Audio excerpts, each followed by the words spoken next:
7 minutes to a big discourse like this one. I'm asked to take my perspective from democratic progress in Africa, recent experiences, challenges, what needs to be done by movements and intellectuals. I think it has been put across to all of us that democracy is not working, and it has never worked for majority of us. And even if we go back to its history, just from the Greeks, we do see that even if I'm surprised I have such a big voice.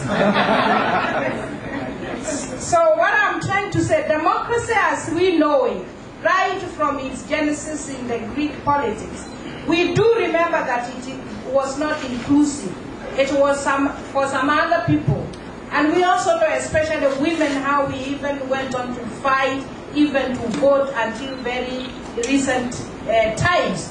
So for us from Africa, there has not been any progress in democracy. Democracy is a tragedy, is disaster as far as Africa is concerned. And it has been a tragedy and disaster because it even did not deliver the struggles that we did stand up at a particular historical moment of our lives. Like in Kenya, for example, our independence was not negotiated or given by the British colonialists.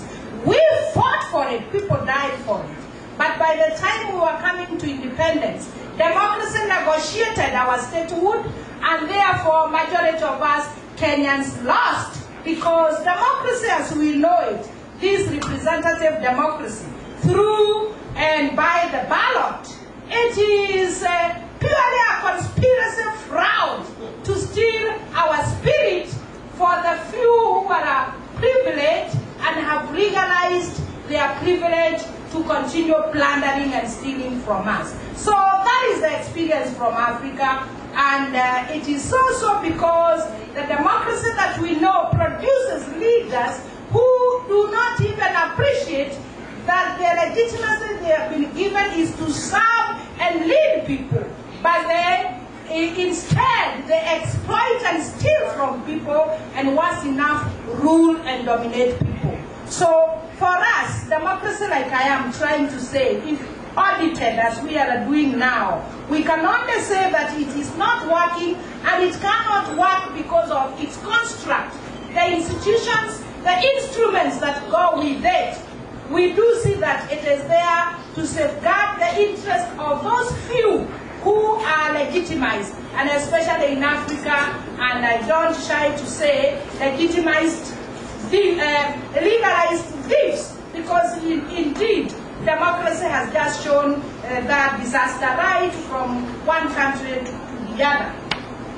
And this is because democracy as we know it, through the ballot and by the ballot, just gives the power to the privileged, and in particular in Africa, the executive has become so powerful that they are synonymous to our lives, they are synonymous to our states, they are synonymous to everything. They sort of almost own all of us and everything in our own nations. And it has continues to be such a very difficult struggle to begin to think through differently on what we should do about this democracy. Nonetheless, we have even seen where the democratic ideals also have been inspiring the whole world in none other than the United States. We also see that they also have their own difficulties because of that contradiction of democracy that serves the privilege of the few. And that is why in Africa, we do not have anything to sing about democracy, because we have seen manifestation of political bankruptcy. We've seen where that has led leaders to balkanize us into tribes and even drive us to worst experiences, like in my own country, Kenya.